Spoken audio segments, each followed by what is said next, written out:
forum by the research working group. And the forum, for those of you who don't know us, we represent over 200 NGOs from around the world. And this project is an example of how, by representing civil society and working on the ground level with communities as well as with all levels of stakeholders and governments, it shows the possibilities and potentiality for collaboration with the living heritage entity, with governments all around the world, and with tourism, with the private sector. Tourism is an area which has been long overlooked, we feel, in ICH, and it's a major way that people throughout the world experience the other cultures, a primary way they experience it, and it deserves more attention. We hope that this will focus more interest and activity on responsible, sustainable tourism. Thank you. Thank you very much, Robert, for these welcoming words. And then I kindly give the word to Helena Drobna, who will represent the Living Heritage entity. Helena, you can take the floor. Thank you very much, Jorien, and welcome to everyone. I apologize for Tim, who couldn't join us because he was called in a different meeting. So I have the pleasure and honor to address you today and welcome you to the online webinar and launch of the web dossier on intangible cultural heritage and sustainable development. Before I start, let me congratulate the ICH NGO Forum that was just mentioned with Robert for initiating and successfully producing this very timely and useful online resource, which will be certainly very helpful for communities wishing to develop new tourism projects around living heritage, as well as for professionals looking for reference documents or inspiration from existing projects. The new dossier was a collective work of many different actors around the 2003 convention, from accredited NGOs, UNESCO-trained facilitators and experts, to representatives of UNESCO chairs and state parties. All of them got together to develop this online resource, and I would like to commend the forum for this collective endeavor. I would also like to thank them for bringing us together today for discussing this important issue. As you may know, since last June, after the ninth General Assembly of the 2003 Convention, we have 217 NGOs from all corners of the world accredited under the 2003 Convention. And I'm very happy to see that most of them are members of the ICH NGO Forum. In the few years of its existence, the Forum has implemented a wide range of international activities, from publications, capacity building workshops, conferences to webinars. The cooperation between the organs of the convention and the accredited NGOs was rather limited so far, but I very much hope that the important mapping exercise, which was recently completed by the Forum, will help us to better understand and use the capacities and skills that can be found within the Forum.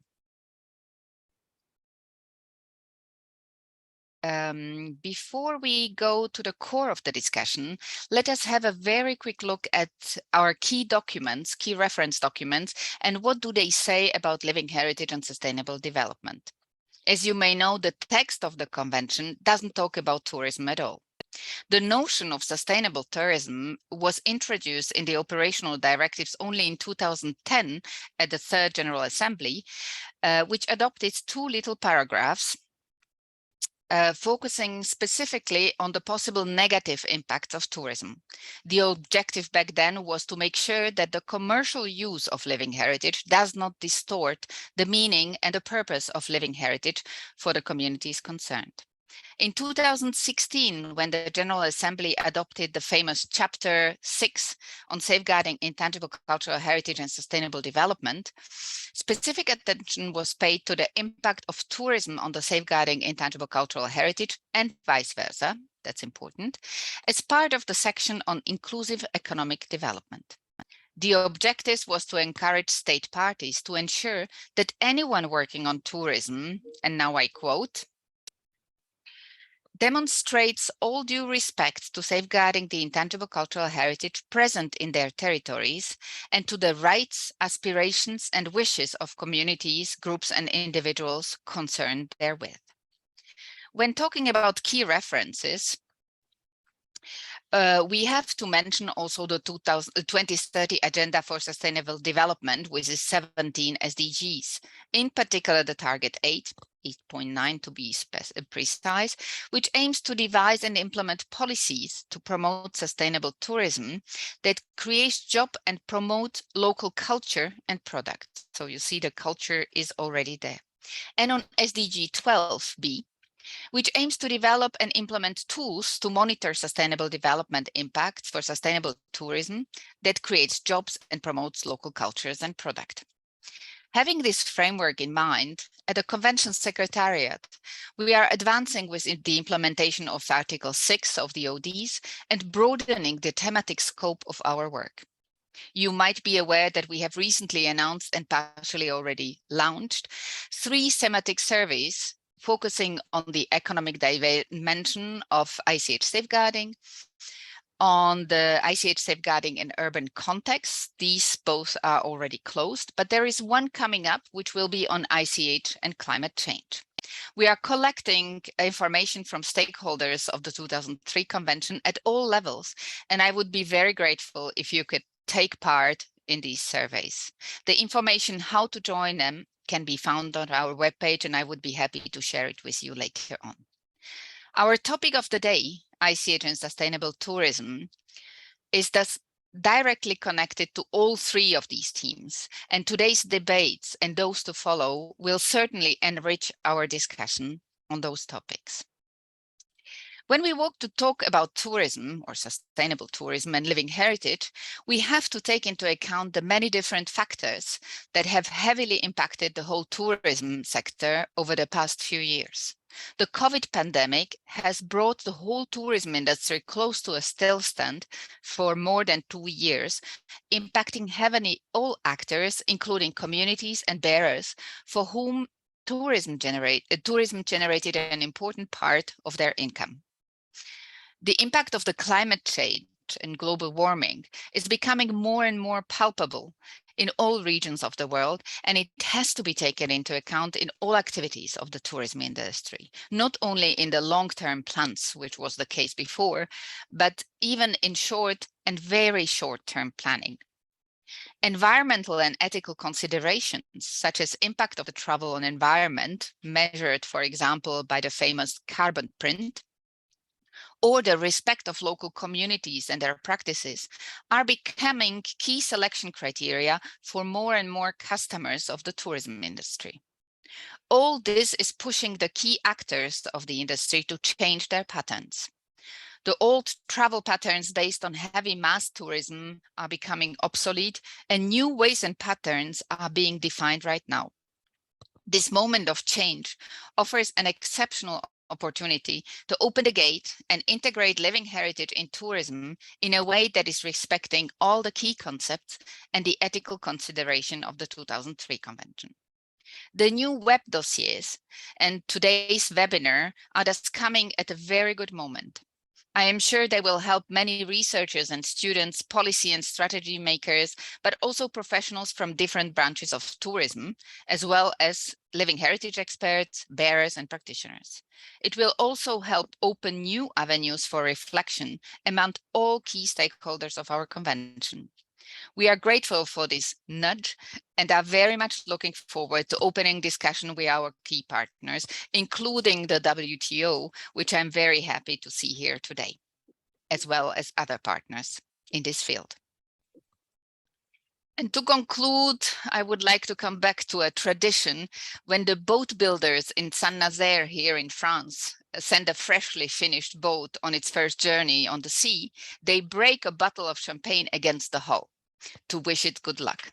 So I would therefore like to break a virtual bottle of champagne against the newly created webpage and wish it a very long and fruitful life. I look forward to see this web dossier grow in the beauty of its diversity and richness. Thank you very much.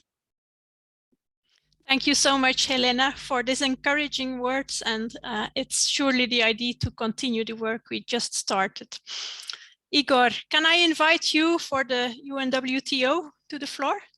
The floor is yours. Thank you very much. Thank you very much, Jorien, for your invitation and the invitation of the network.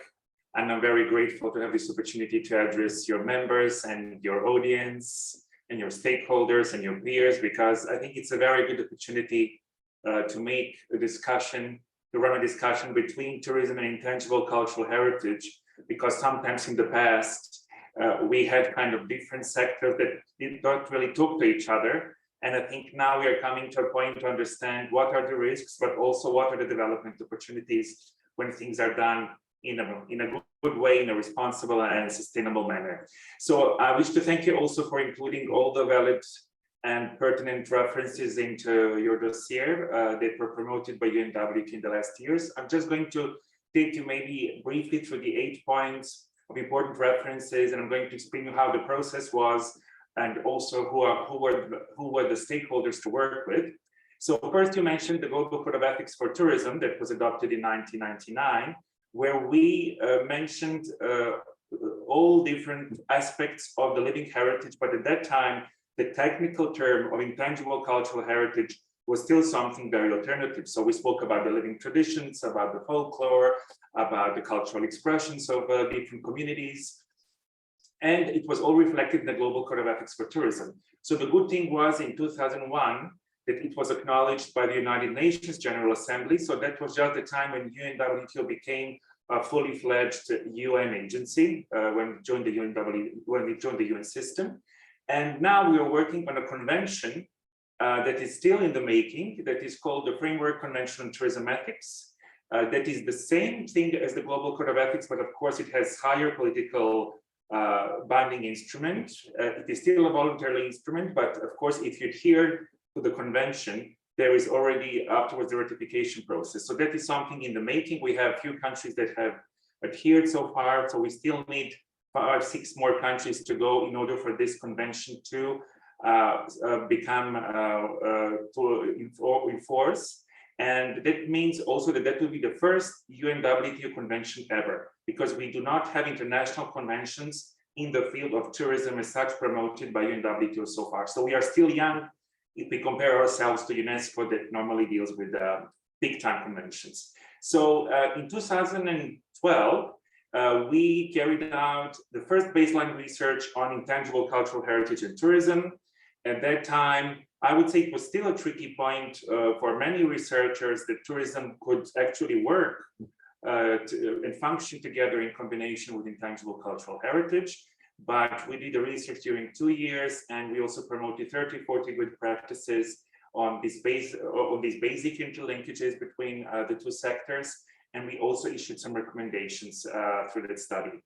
And afterwards, we had organized with UNESCO a team for sustainable tourism with the colleagues Peter de Bruin and Joe Devine, 2, 3, 4 conferences on tourism and culture. There were 4 declarations promoted as a basic dialogue between culture and tourism sectors. And of course, ICH was also referenced there all the time. I would say that in the last 6, 7 years, our focus was on the indigenous peoples, because we have had very good partners in the last years. We supported in 2012 the Larakia Declaration. That was the first global declaration to have indigenous people having the leadership over tourism development on their territories. And after that, we promoted UNWTO recommendations on sustainable development of indigenous tourism. They were adopted by our also General Assembly in 2019. So that was a big milestone. We have to imagine that 20 years ago, for many countries, they didn't want to talk about indigenous peoples. They spoke about minorities. They spoke about ethnic groups because they didn't want to have indigenous peoples recognize their rights. So we managed our member states to adopt the recommendations on indigenous tourism under the leadership of indigenous people. So that was a huge for us. Afterwards, during the COVID crisis, we worked again with indigenous leaders. Our main partner is World Indigenous Tourism Alliance, and we also know Bangla Natak from your network. We have had also good cooperation with them before from your partners. And we promoted inclusive recovery guide for indigenous peoples in relation to tourism during the midst of COVID crisis, because there were huge steps backwards for indigenous people during the COVID crisis. And of course, many of them depended on tourism and their livelihoods. And also after that, now we are working we worked on a research with UNESCO on also inclusive recovery guidelines for the cultural tourism sector. So we did not focus on one group of people as indigenous peoples, but we focused on the sector as cultural tourism during the COVID period. So we worked with the UNESCO team, and I think some of the colleagues of technical departments contributed. So now just one last thing. During this year, we have been working with World Indigenous Tourism Alliance to produce a compendium of good practices in indigenous tourism. So that is a big study that is focused on Latin America, and we are going to publish it by the end of the year. So I suppose by December this year or January next year, we are going to have this study that has a conceptual part and also good practices from across Latin America on indigenous tourism, but led by indigenous peoples and under their decision making. Thank you very much. Thank you so much, Igor, for sharing insight in the evolutions, and also, as Helena stressed, actually also how we are evolving in our way of thinking about living heritage on the one side, tourism on the other side, and how they can interact and also actually strengthen each other, both sides. We look forward also for the future to have more exchanges and interaction and maybe initiatives together. When we did our research, we also saw that one of the laureates of the GIAPIC, the International Award for Intangible Heritage, is one of the cases in your Latin America project, is Impaco, the NGO on the crafts. So there is a very concrete link already. If we from both sides, we cherish this example, that speaks a lot. So these were the greetings. We will go to the next part of our meeting, and that's actually the really launching of the web dossier, which Gabriele has already shared the link to. It's officially published since a few minutes, and Gabriele is the web developer. We are, as a team of many volunteers working on this. We were very grateful for all the efforts Gabriele and his team has done to get it online. So a warm thanks, and also a bottle of champagne, I think, to Gabriele. And I will now share my screen again to give you more information. There we go. If all is well, you can see my screen now. So to go back to what actually Helena also has stressed from the side of UNESCO, I think in the past years, what struck us is that very often when tourism was a subject in the context of the Convention for Living Heritage, it was often in a very negative tendency. Often it was stressing over the fear for over-commercialization, for decontextualization, and trying very much to protect the communities, groups, and individuals involved, and the living heritage itself. In the past few years, it became more and more hotly debated, and then suddenly there was COVID, which shed a completely other light on all of these discussions, and also in the reports of the evaluation body that gives advice on the listing mechanism. In the UNESCO context, there was a lot of tendency to warn for over-commercialization, for decontextualization as possible threats, and the states parties asked the Secretariat of the Convention for a guidance note for communities and states parties since 14Com, which actually will be debated in our next meeting of the Convention in Rabat next month. The forum, being in the middle of the field between many actors, saw that this was actually a subject where we could have an added value for all of the different stakeholders involved.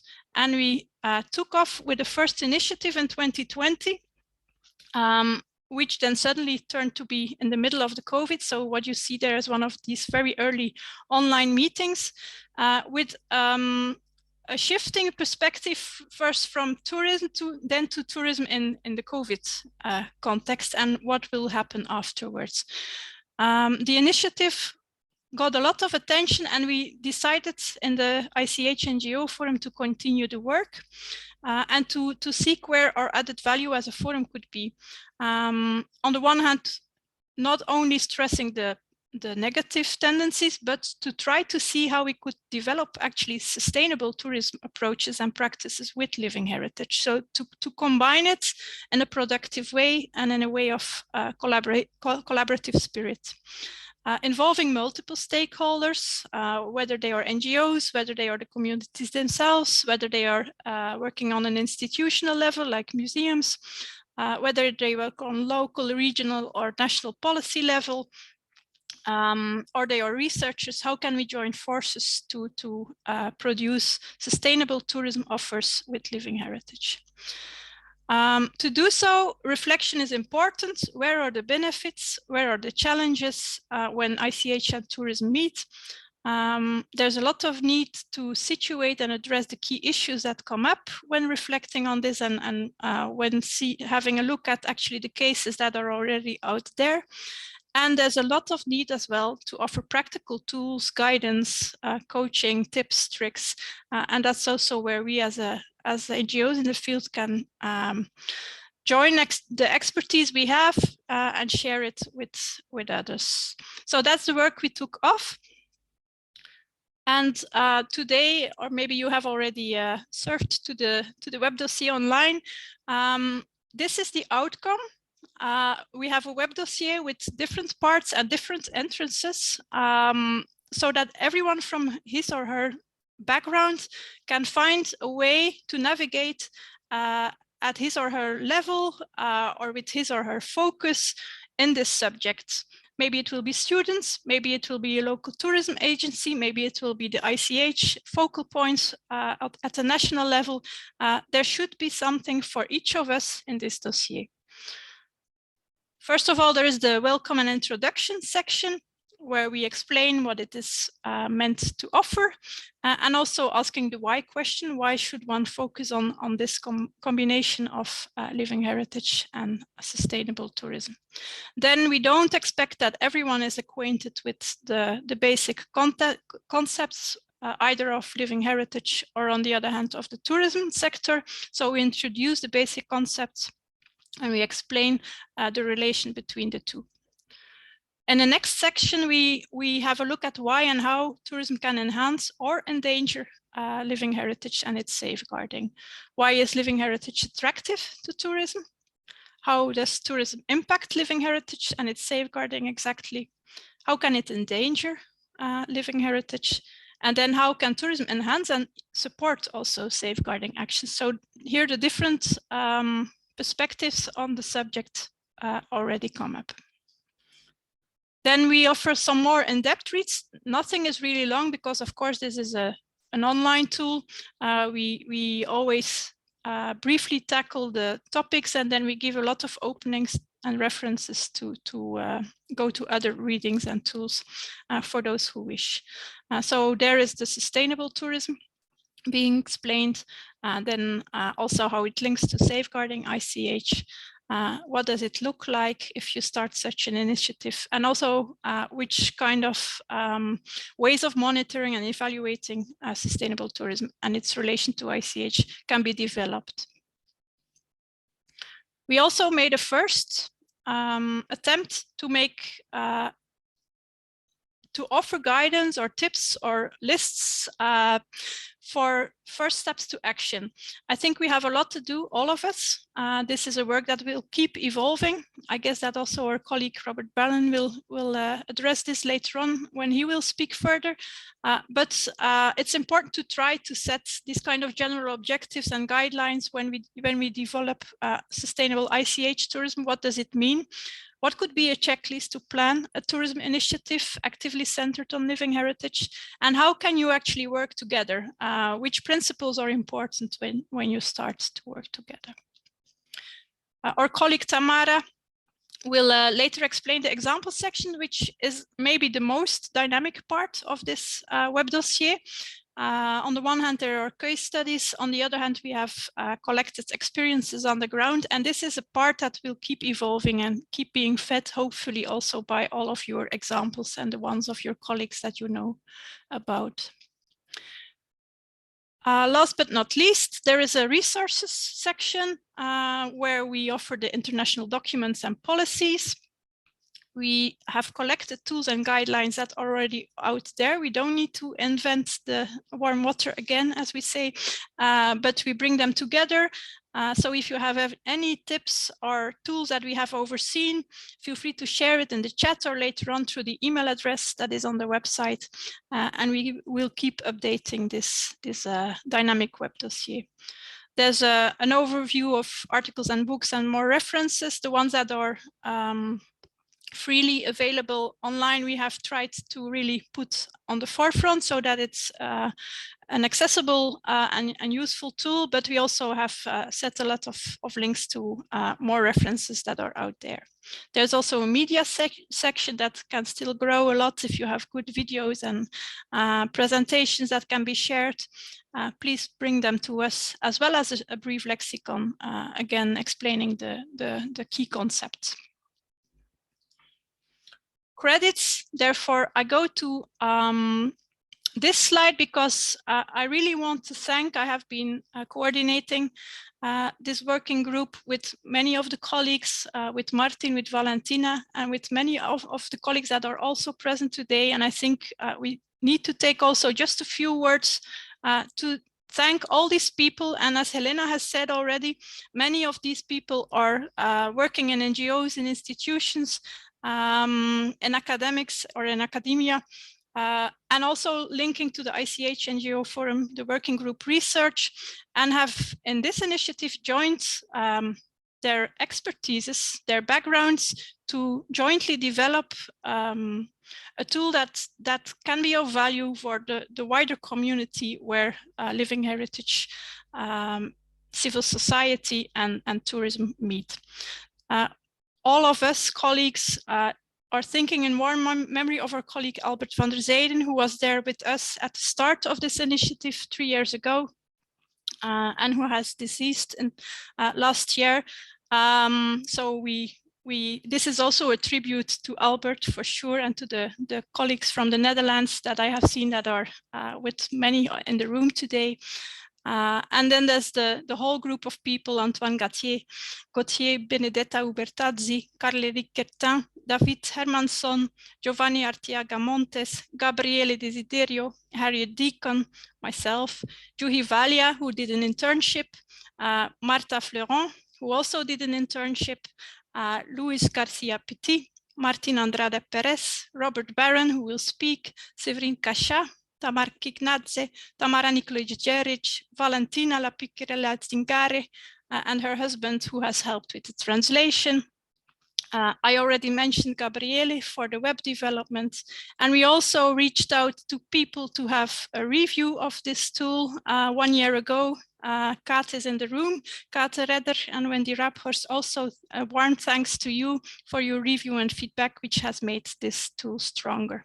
And of course, our thanks go to the steering committee and the working group as a whole, and to the NGO where I am working for, who has engaged to pull this work forward throughout the years. As I already said, is an online space, which is maybe one of those many discussed lighter ways of sharing safeguarding experiences in the context of the convention. There is the register, Article 18 register of the convention, where good safeguarding practices can be inscribed, recognized by UNESCO, but there's many more out there, and the forum can be one of the vehicles to share these kind of experiences. And this tool, this web dossier, can be a way to do so.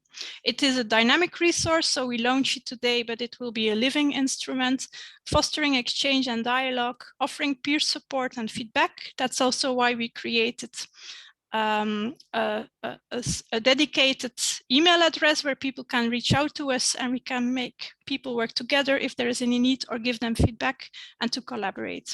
So it's creating a forum or a learning network on living heritage and sustainable tourism. This was the overview, and now I kindly hand over to Tamara, who will tell you more about the example section in the toolkit. Thank you, Jorien. Dear colleagues, thank you also from my side for being here and supporting in this way the initiative. I will use the next minutes to present maybe the most vivid, not to say the most interesting part of the web dossier, which are the actual ICH-driven tourism realities. So among the information and resources presented by Jorien, you can find in the web dossier also the case studies and experiences from the field. Related to the case studies, we collected them based on previous contacts, knowledge, and experiences among the working group, and of course by researching the dedicated literature and by internet research. When we talk about the experiences from the field, these were collected based on a questionnaire circulated among the wide NGO Forum network. While the questionnaire is available, as Jorien already mentioned, as part of the dossier. So after this launching, we believe we will be collecting many more experiences, and we definitely invite you to do so. In both cases, so in collecting the case studies and the experiences from the field, we have striven to present the positive aspects of the practices. We tried also to detect some challenges that would go even beyond the already known threats of over-commercialization, decontextualization, and loss of meaning, which was already discussed. Finally, we focused on the intersectoral aspect and the collaborations that came out of these activities or are present in these tourism activities. Next slide, please.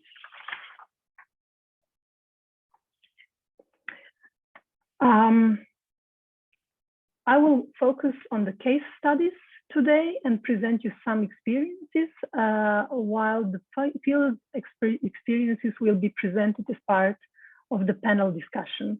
In both cases, again, the chosen examples, we try to choose the elements or examples that demonstrate multi-level stakeholders approach with ICH bearers as main beneficiaries, strong collaboration with the tourist sector, a balanced geographical distribution, diverse expressions of ICH, and of course, diverse tourism activities ranging from workshops and guided tours to large festivals to see the diversity both of the expressions and the practices.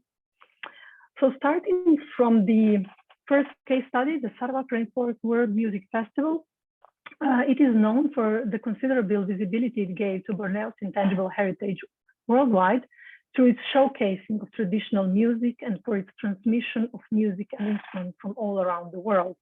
The importance of this experience or the case for us, it is in this multi-level stakeholders. We see that when it grew bigger, the government got involved, the tourism actors and the private sponsors. Next slide, please. The next case, the traditional technique and process to produce washi, Japanese handmade paper that has been transmitted over generations since the 8th century and used not only for writing letters, but also making books and interiors such as paper screens and room dividers and so on, was chosen for this presentation because of the...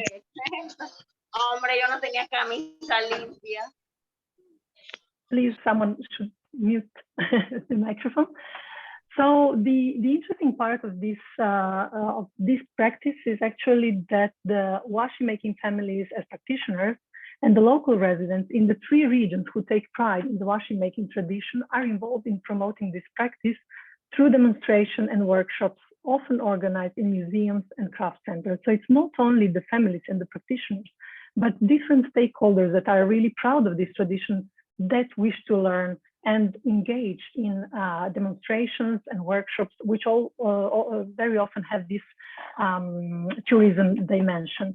When talking about challenges, in this case, we mentioned the possible challenge of focusing only on one popular element in a region, which might lead to decrease of diversity and valorization of other elements. So you see how we try to analyze a bit the possible challenges and to show a very diverse approach to it. Next slide, please. The third case, the Ninkinankan Trail, which was created in the 80s and opened up Gambia to tourism. At the very beginning, it wasn't that much transparent in terms of the share of benefits with the community members. So the distribution, the beginning, this case shows that the improvements which are possible, especially when strengthening the capacities of local communities, bearers, and their empowerment. In these trails, tourists can discover both the natural and the cultural heritage and meet with local communities. And as we said, from the 80s till today, this collaboration between the local community, the municipality, and the tourism stakeholders got even better than from the very beginning. Next slide, please. Andine Lodges is a privately owned tourism company, and we wanted to share it with you because there are many private initiatives out there, and we thought and we feel that we need to be very much following all the different activities going on in the field, not only the ones operated by governments or the public sector, but also the private initiatives. We found this one interesting because it says that the indigenous people of Chilkan of the Sina were recognized by the project as the core and the essence of Andean Lodges. And what is even more important, they are part owners of the business. So this ownership also gives a new dimension that not only they participate in activities, but they actually are the owners of the business in terms of what we were discussing even before, the economic dimension, on the dimension of sustainable development and tourism. Finally, the last case, Handmade in Bruges, it is a project of promoting the intangible cultural heritage of craftsmanship in the urban context. And actually, it comprises of a set of promotional activities, and among these, a city guide allowing tourists to discover the city and its many craftspeople. And it was important for us today to show, again, the diversity, not only of the stakeholders, but the environments where ICH and tourism come together. It is not only rural or remote places, it is also in the urban context that it happens, and there should be a lot of attention also in urban contexts as well. These were the selected cases for today. Hopefully you will check the web dossier very soon, and you will see that there are 18 more cases. And after the panel discussion, you will be triggered to see the experiences from the field and to participate and share your experiences as well. Thank you for your attention. Thank you so much, Tamara, for introducing the example section. Thank you for uploading to the audience. Robert is one of the working group members as well, and will share from the side of the forum and the working group also some reflections, and from his own background as an expert, of course, in this subject, some reflections on the key issues involved. Robert, the floor is yours. Thank you, and hello again. Oops, get to the first slide and minimize this. Yes. Okay, I'd like to speak about some of the key features and issues and engagement that is possible among ICH practitioners and in all of us with ICH tourism, and to highlight many of these matters. I'm not advancing, hang on. Okay, so first of all, ICH tourism is, and tourism is inescapable and inevitable. more often than not, I would say, with ICH. Much of ICH involves tourism. The listings from UNESCO and nationally create tourist destinations, festivals, exhibitions, ethnic and regional foodways, crafts. All of these are produced for audiences outside of source communities, and frequently they're produced for tourists. So tourism, although, you know, I think many of us are ambivalent about tourism, there's certainly ugly sides of tourism, it's there and we have to deal with it.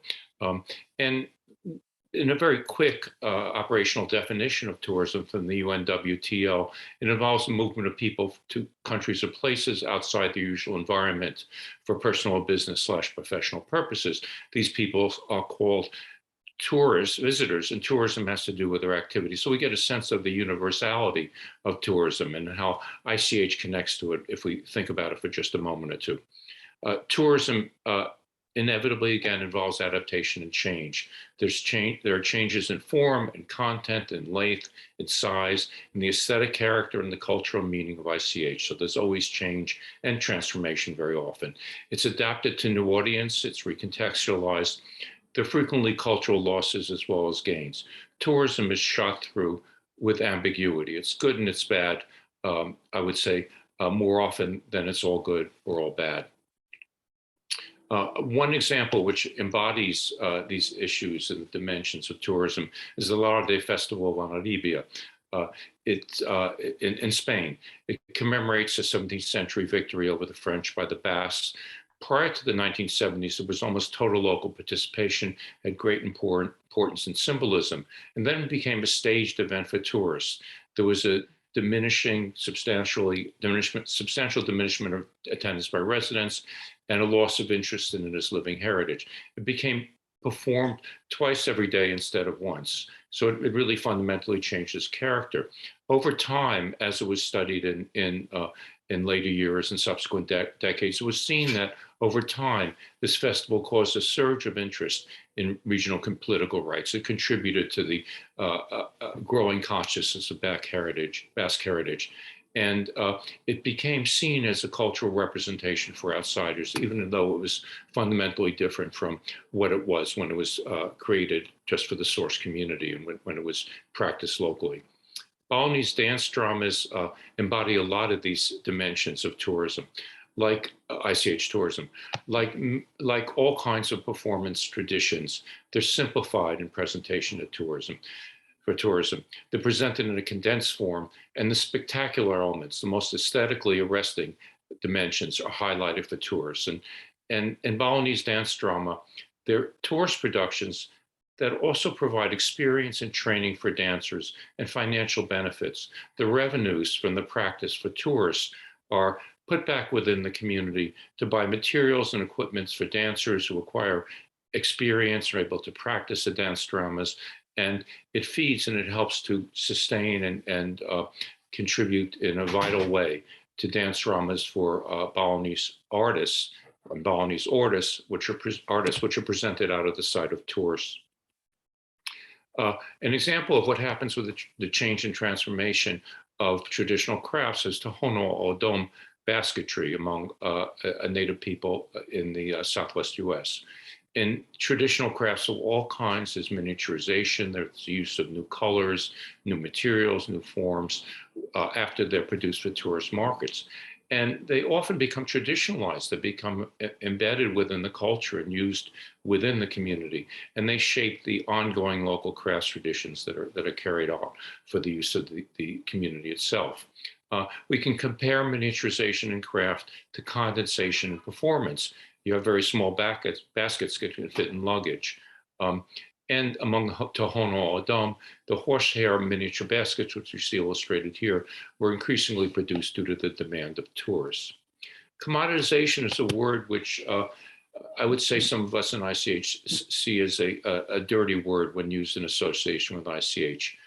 However, any activity or thing becomes a commodity when its exchange value is of primary importance within market economy. So this applies to a very wide variety of ICH, such as when a traditional craft is sold to outsiders or a performance is presented to a new audience. So we have to accept it as reality.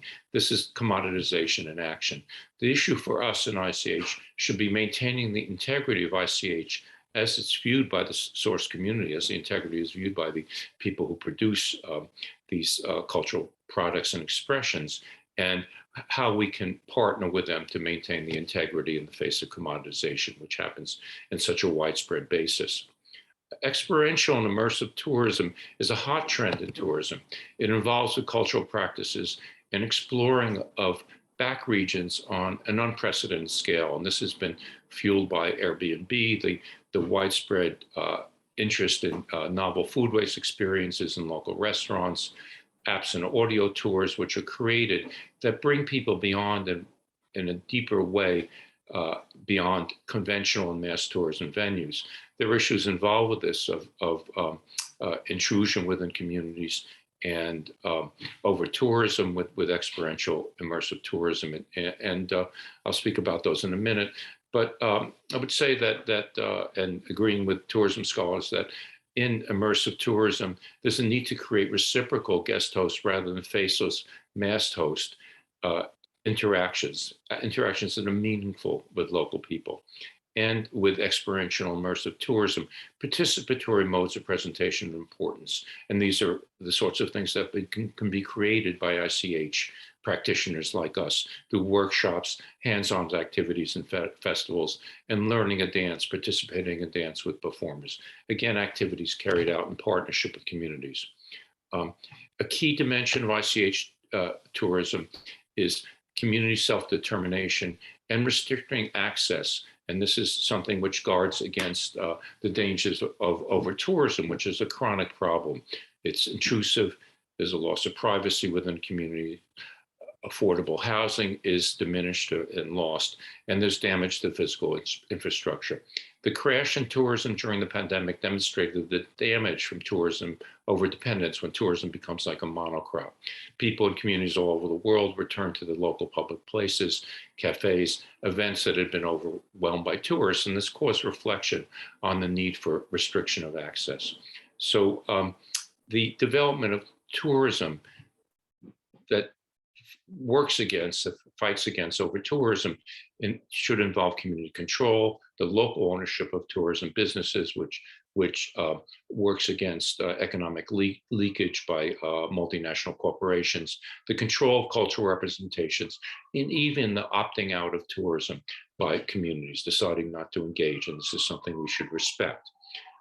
Communities are increasingly restricting access to over-touristed sites for reasons of overcrowding, privacy, and respect for the culture and protection of their sacred and private sectors of their culture.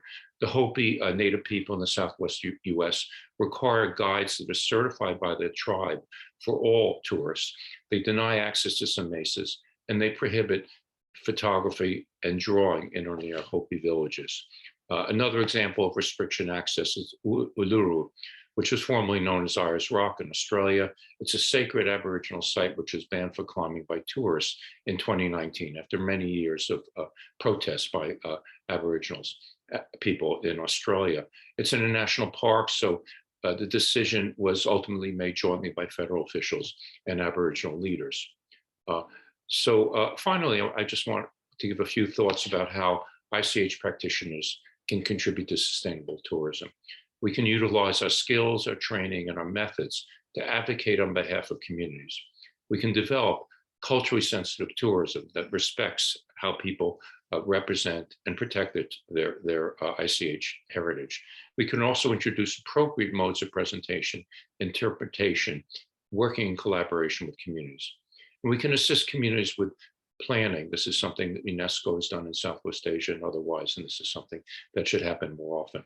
We can work with communities to make sure that tourism enterprises are owned locally. We can work with them for restriction of access, and above all, to assist them and work with them and facilitate the representation of people's cultures on a community's own terms. So thank you for your attention. Thank you very much, Robert, for sharing the key issues and subjects that are addressed in the web dossier and giving a good overview of what comes up, which kind of questions come up in this intersection of tourism and living heritage. We will now go to the second half of the meeting, and I will hand over to Martin, who will chair the panel. Hi, everybody. I am also very excited to be here, as Joran and as many of you. So for this webinar, we wanted to share with you and to present some good practices and in the voice of the people who there, of the actors, of some NGOs, some scholars who have been working on this subject for many, many years. So we will have 5 excellent panelists and with a lot of experience. We will begin with Ananya. Where is Ananya? Ananya Atasharaya from India, and she has a lot of experience. She is going to show us some projects she has been doing in India. And after these 5 presentations, we would like to have a nice discussion if some of you have some questions for all our panelists or about the toolkit in general. So Ananya, please. I think we are going to will someone show my presentation? Yes. So hello everyone, namaskar from India. Today what I'll share is some of our learning. We have been working on ICH and cultural tourism for now more than a decade. So I'll just share some of the experiences for those who do not know us. We are headquartered in the eastern part of India at Kolkata, and we work across the country on culture and development. And we work with ICH as an asset for community-led development, inclusive and sustainable development. We are working in West Bengal, which is a state in eastern India, and also in Rajasthan, which is a state in western India, where we have developed artist villages as cultural tourism destinations. So I'll share my experiences, and in both the projects, we are partners of UNESCO Cluster Office at New Delhi, who have these MOUs with the state government. So next, please. So we started in a village of storytellers. So these storytellers, they paint stories in long scrolls and sing them. And this is included as one of the examples in the web dossier, which was launched today. Now, the most interesting experience we had here is mostly what happens when cultural tourism is developed. People think that it will be developed around a site which has built on natural heritage. This is an excellent example where the community's cultural heritage assets have drawn visitors. And this is a destination which before COVID had people visiting every day. And now again, they have become resilient and they have come back. And another learning we had is that, cultural tourism has led to sustainable development and progress towards several of the sustainable development goals. When the safeguarding intervention started around 2005, there were only around 12 people, 12 traditional practitioners who still pursued. And today there are 80 families who are full-time earning their livelihood from their storytelling and painting skills. So poverty, they have overcome poverty, they have better quality of lifestyle. The older generation never went to school, the younger generation are school going, and women who never ventured out of the village are really giving leadership here. So, this is a wonderful example where tourism has contributed to safeguarding. And another thing I'd like to say that they met painting from natural color and they sing the songs. And one way of safeguarding was, they used to paint the stories on stones, on various utilitarian and decorative objects and sell them. But with tourism, people learned about songs, and demand for songs and demand for natural color both went up. So that was a very positive example. Next, please. Now we are working in the Western Rajasthan, which is a very desert area. And in this desert area, after what we are doing is trying to develop. Rajasthan is one in the what we call the golden triangle of tourism destinations in India. The Taj Mahal, the Rajasthan desert, these are places where there are lots of tourists go. They're leading tourism destinations. But what we realized that while the craft is getting sold in the market and there are performances in the restaurants and the fairs and events and hotels, no one is going to the villages. As a result, the young generation is not pursuing, and slowly the ICH skills are getting lost. So this is an example of a village where they make the embroidered shoes called juti. And the women, they do the embroidery while men make the juti. And they were, when there were the Maharajas and kings were there, they were actually the saddle makers. And, no one ever went to the village because they were considered to be a very low caste. Now with tourism being developed, people are actually going to the village. And this has an example of how tourism also helps in social inclusion of excluded groups. And the women, for the first time, they are coming out, and they had never ventured even out of their house before. The next, please. Now, so what are some of the, this is another example. This is Jaisalmer, which is known for its golden fort. And there are lots of visitors there.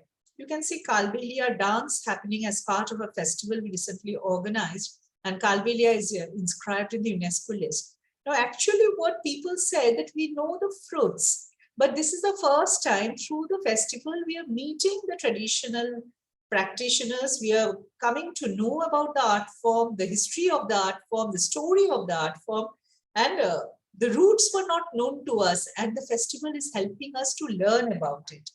So this is one example of, how we can have, some of the prior speakers spoke of this, having Robert mentioned, right?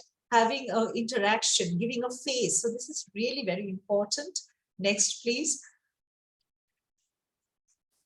And another village, this is the village of Dari makers. Now, when people started moving in the very close to the village, we have two of the premier design institutes. Very close, we have one of the management institutes. And when they first went to the village as a result of these tourism festivals, they said that we never knew that there was this village. So, the tourism creates local awareness, and that straightaway creates more opportunities, not only for offering the services or the products, but also developing institutional partnerships. The Design Institute in Jodhpur, for example, have now set up a center of excellence in the village.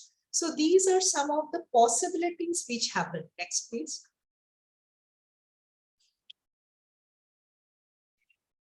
Now, another thing, I was speaking of inbound. Now, this is Baul tradition, which is also inscribed in the UNESCO list.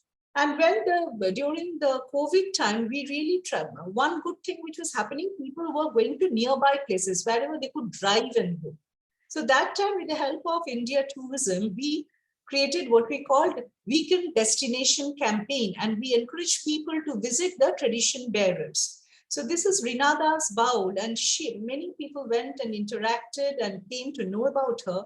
And last weekend, she was at the World Music Expo at Lisbon, and that was the first time a rural singer has got an opportunity. So ICH in tourism also opens up opportunities internationally and nationally for the bearers of the ICH. Next, please. As we are mentioning about COVID, I'm also trying to give some of the examples which really work. One thing the government invested in was in all the villages of the artists. They have created at least 20 villages in West Bengal. They now have what is called a living museum or folk art center. So that is not only giving a much needed space for practice, performance, but it is also becoming a place where there is heritage education offered, where there is provision of display and storage. And most importantly, it increases the community's recognition, pride, identity, and young people get more and more interested to pursue the tradition. Next, please. Another thing which is very important is to have festivals, and festivals need to have a set objective. Festivals cannot be one-off. So what really worked in West Bengal is since 2010 in different villages, there has been these festivals every year, more or less in the same time of the year. And so there is now regular visitors all throughout the year. That's how the branding has been created. And this, as I said, during COVID, people continued to go when they were visiting the rural resorts, and it really helped in building resilience. Next, please. some of the things which here Harriet is mentioned, Harriet and we were part of a project where we were trying to find out heritage sensitive IP and marketing strategies. So we really worked on seeing how IP could be a useful tool, and GI, GI based tourism, that was very important because, if we can develop destinations which have got GI registration, GI accreditation, that kind of also helps in inclusion, helps in awareness building. So we train the artists to use these, that you are included in the UNESCO representative list or you have a GI registration, because they did not know the meaning and the value of it. In the Pingla village, every day they said there were visitors, but when we did a Google Analytics, we could not get much reference. So we trained them in using hashtag.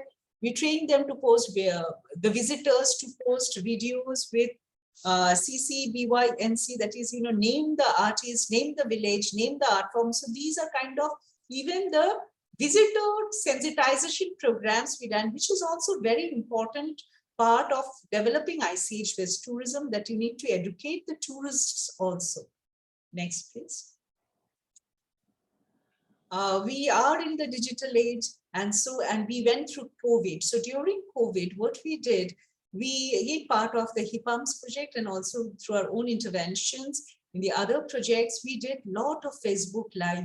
And it was a very new experience for the artists because they were not accustomed to it. But this has also created opportunities, and we actually did hybrid festivals. So people who are still not able to travel, they could connect over the internet and interact. And we train the artists in digital storytelling. We use social media influencers to promote the artists. So these were some of the things which really worked in building resilience. Next, please. So as I said, heritage education activities can be integrated. So these are examples from Rajasthan where the children are learning about puppetry. And this is an example of an online class sitting in that village in West Bengal, which is around 3 hours from Kolkata. They are teaching school children in USA. And now, the Patuas actually have laptops. So actually COVID helped them to bridge the digital divide and created new kinds of online experiential tourism, which can open up more possibilities. Next, please. To conclude, I'd like to also mention about the Cultural Tourism Charter, which got actually published today by the ICOMOS ICTC. We have been talking about, and our previous speakers also mentioned that, it has to be community-led, it has to be community-managed. And also another big issue we are facing is the climate change, right? And this charter is talking about how we can self-organize ourselves for having polycentric governance, community-led governance, how we can build into resilience to climate change. I think these are some of the areas where we as a global community need to work more. And with that, I'd like to thank you. Thank you very much, Ananya. It's great. Ananya is a part of many organizations in India, and she has been part of the forum since the very beginning, teaching us and showing her experience. So now we are going to see Jayashree. Jayashree, are you here? Jayashree Mungur Medi. Yes, I'm here.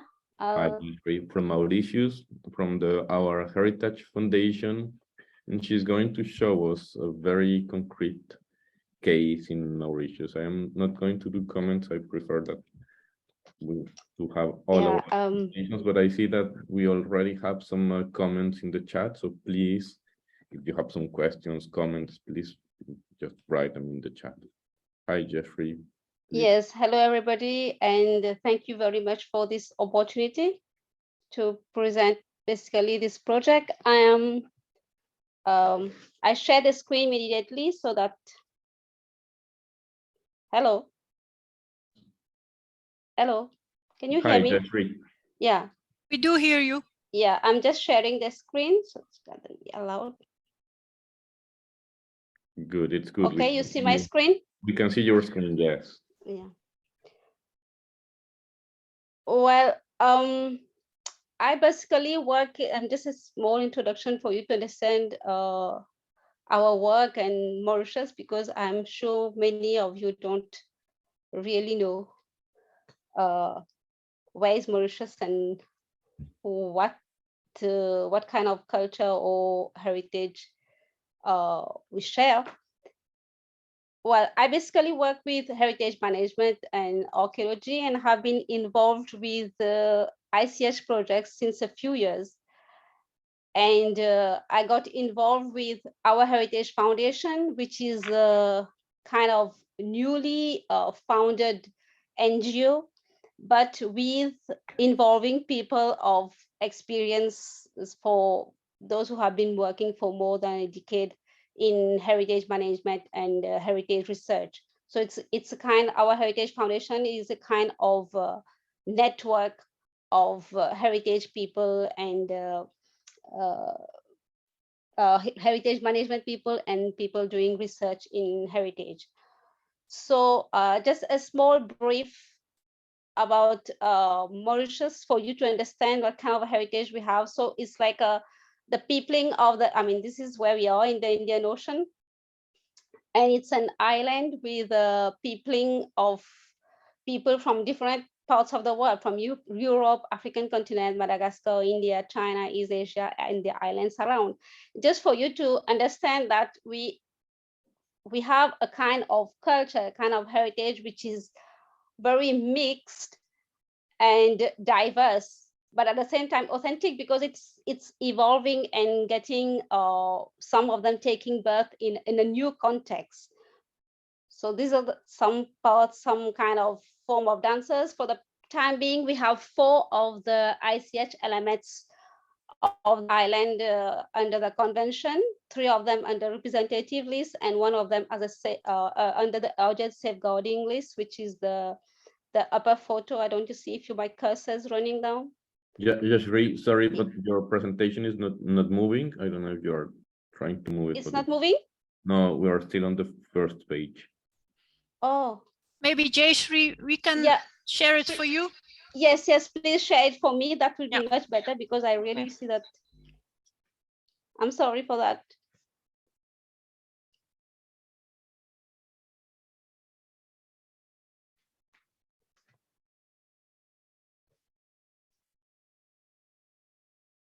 Martin is sharing the. I think my colleague Sarah will be sharing. Yeah, she's there.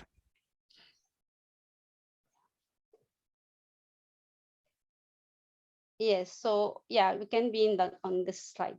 So now I cannot put, the first picture is one of the elements that is under the urgent safeguarding list, because we have very few practitioners and they form part of the Chagos community.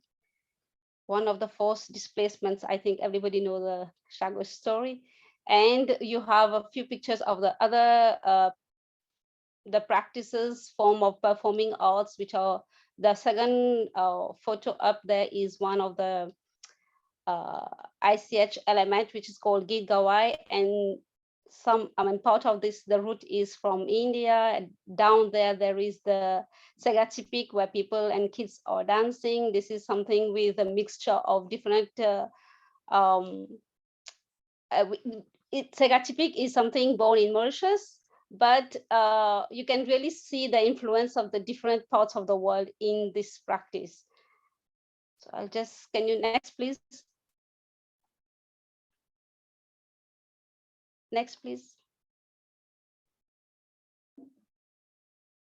Can we move? Yeah, next, yeah.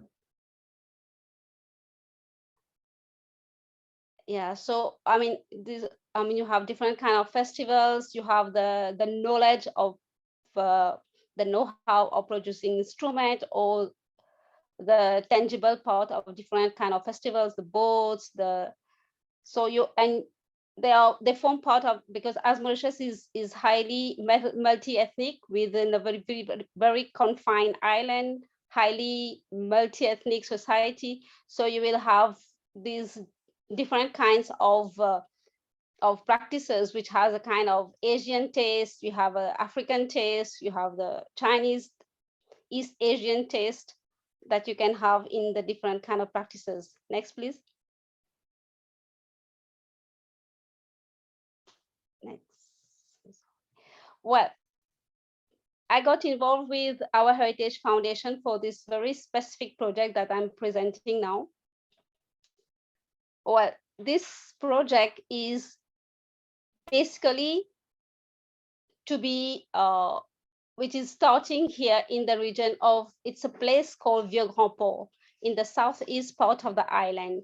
And why I'm showing this, I mean, this is, you see the island, the southeast, the point there, and then this is the region, Google map I'm showing, because you can have an idea of the very limited space in a way, which is also an advantage I see for such a project.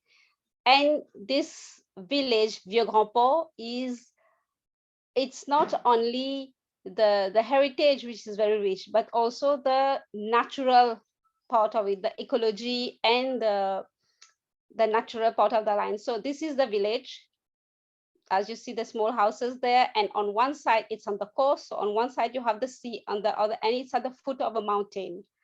So it has a very special natural beauty also. Next, please. See, this is the kind of, just to have a look. Next, please.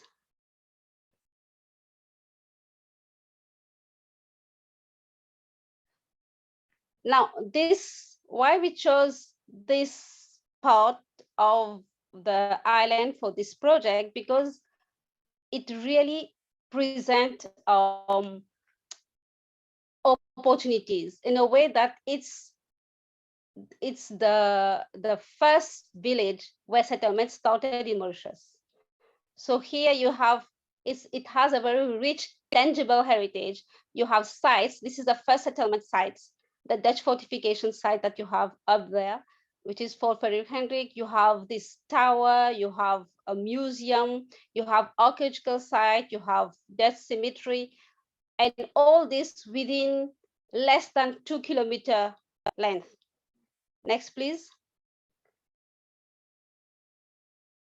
And additionally, you have people still having the everyday life, everyday activities with the living heritage, with the intangible heritage. So you have people, you have somebody there making boat, and this is a practice which is getting even rare nowadays around the island. So you have less and less people knowing how to make boats. So there's somebody there making wooden boats that they use for fishing. And then there is also one women's association that already exists, self-help group, who makes basket out of the natural leaves. And recently, I mean, when we started this project, we also found out there's also the traditional making of candles there by somebody. And you also have, next please, you also have the traditional fishing. So people still go out, they make these this kind of nets at home, and they go for fishing. They have these, they go and traditionally collect the clams. Next, please. And the traditional food, the food that is kind of traditional, but also everyday life, like the snacks of the roads, and everything is present there. Next, please. So what we found is that it's a really mixed heritage landscape.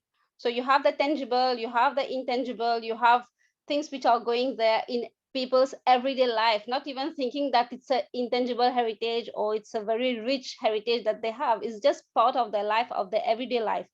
But unfortunately, this region is, despite being one of the richest heritage place, it's one of the region which is really remote and undeveloped. Next, please. Recently, this village has been recently, 2 years now. It has been listed in the WTO, like the best tourism villages, and basically based on its heritage, basically based on this, the tangible and the intangible heritage. Next, please. Next, please.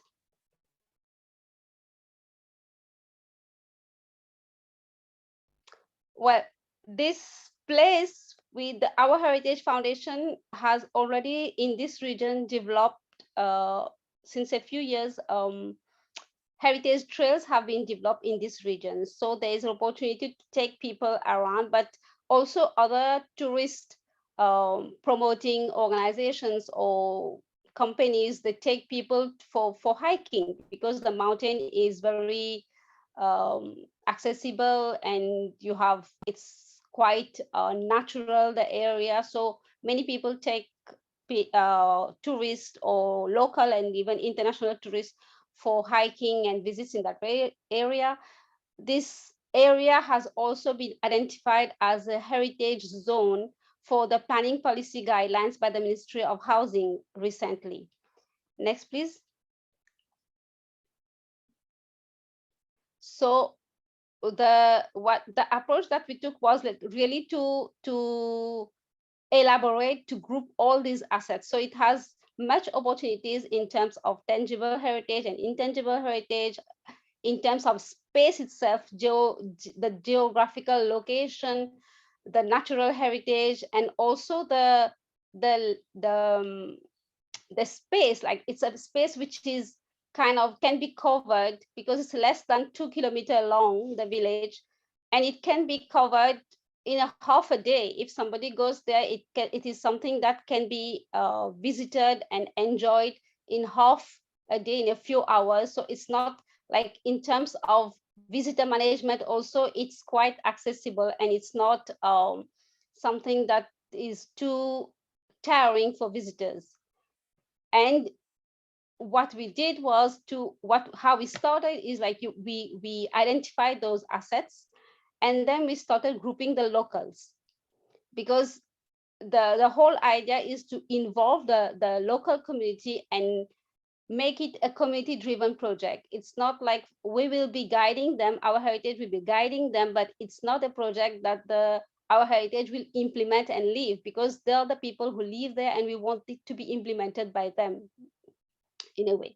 And at the last step, which is not really there for the time being, is the involving of the authorities. Now, we had several challenges that we are still trying to overcome. Some of them one of them was to really grouping the people, because these people, they have some of them have a small business, and they have different interests, and then there's a problem of funding.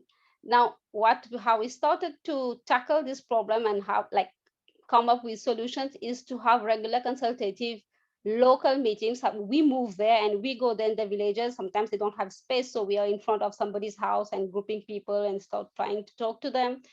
And we got the support of the local village council. So the councillors there, so they are helping to group those people. And we listen to them, we listen to their ideas, and we really listen to what they want really, and how they see their heritage, and how they see their village being developed. And we propose, what we did was to tackle those different interests, or which can be conflict at a certain level. We propose that they come up with associations, to form the corporate bodies of businesses, and have a kind of more social business, and ensure so that this can ensure a fair and equitable profit at the end. And a lot of the work is to kind of kickstart the whole thing. Is we are relying a lot on the sponsorship, the local tourism organizations around, because it's, I mean, in few villages off and on, you have hotels around. And we are also hoping that the authorities will finally join hands, because you have the Ministry of Tourism, who is aware of this project, and the Ministry of Culture, the National Heritage Fund has started like kind of getting involved in the tangible heritage part of that site, of those region. And we are also planning to have a kind of fundraising activities soon with local fairs, with the products that they already have fairs with that and have fundraising activities. So this is a kind of project that we started in this region, and we are really hoping to kickstart it with a big village fair soon, and also having a kind of heritage summer camps in the region. So that's it. This is a very concrete project. Thank you very much. And I don't know, I can get back later. Thanks a lot, Yashri. It was great. Some of us had the opportunity of being in Mauritius some years ago for the committee meeting, and we are sure that they yes, the ICH meeting have been there. Yes, that's true. Lot of challenges for tourism, and so that's great that you're doing this kind of projects. Now we are going with Ahmed Conti. He works with the Institut National des Sciences de l'Archéologie et du Patrimoine. Yes, that's it. And he's going to talk about the particular case, a cultural space. Ahmed also has like a very long experience in cultural heritage on ICH. So please, Ahmed.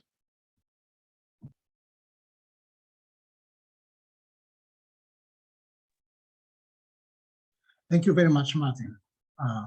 I'm trying to share. Yeah, I think it's there. I would like to thank the ICH NGO Forum for the invitation to attend this webinar. I will be very short.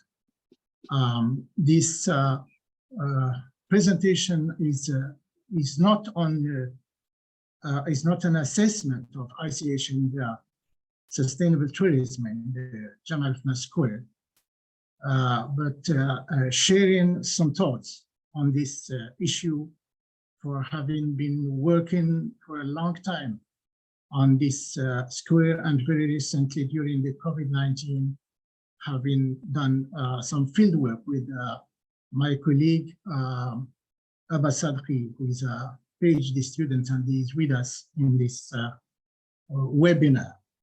I invite the participants who do not know about Jamal Fna Square to go to the representative list and also to the wide literature that is on this square. This is there was always local and regional tourism in this square for centuries, and at least for 1 century, since the French protectorate in the beginning of the 20th century till now, there is international tourism. And tourism saved the square from disappearance with the independence of Morocco, because some of the leaders of the nationalist movement thought this was an archaic, this was archaism, and this should disappear from the city of Marrakesh, because it shows a sort of mirror where they could not recognize the image of culture and progress that they were sustaining for Morocco at the time. It's an element inscribed on the representative list after having been on the masterpieces of oral and intangible heritage for years. Tourism has become a second nature to the square, and performances adapt continuously. For example, through sophistication of attraction techniques, attraction of tourists, simplification of performances, their shortening, their over-spectacularization. Some of these have been highlighted also by Robert Byron in his presentation.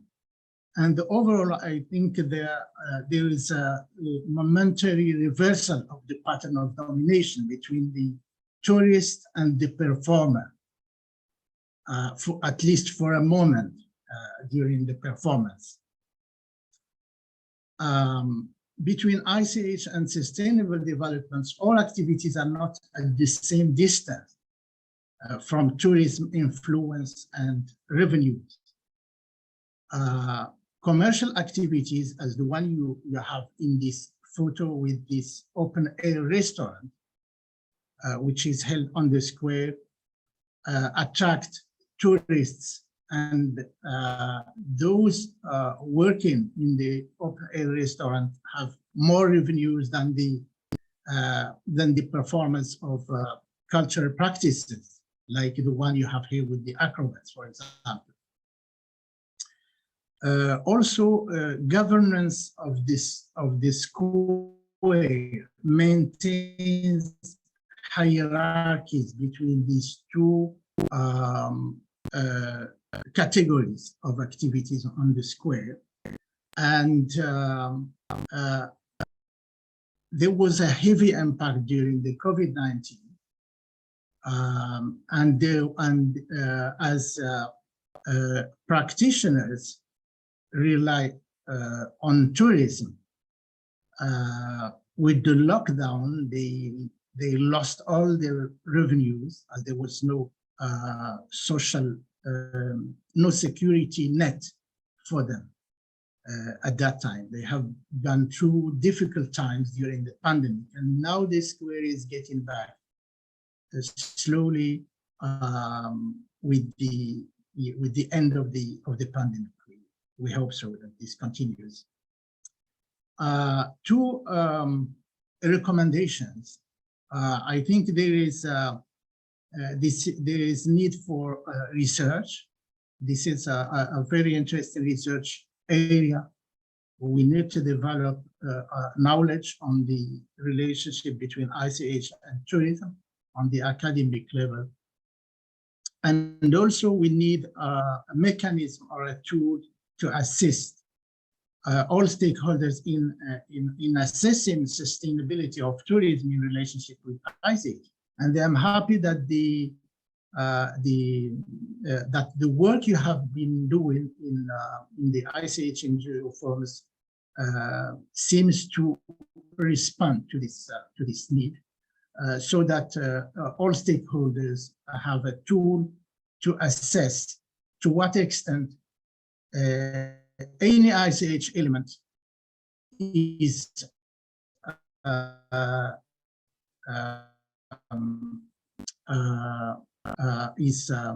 benefiting from tourism, and what is the impact, either being negative or positive, on the practice and transmission. Thank you.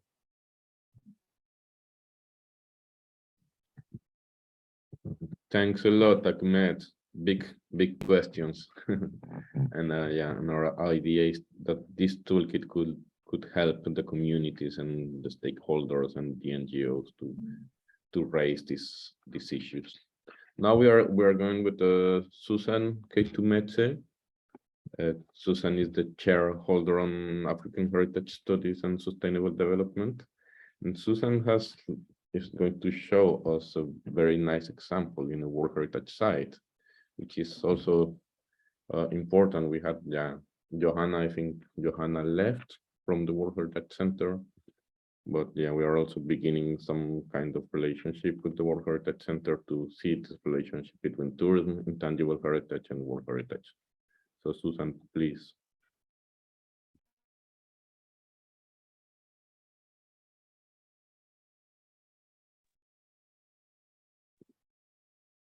Susan, we cannot hear you.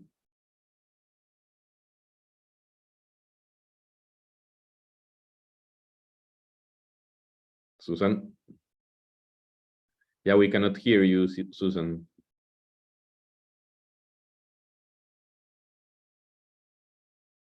Sorry, my unmute button disappeared. Good. Very convenient. Anyway, I'd like to say thank you very much for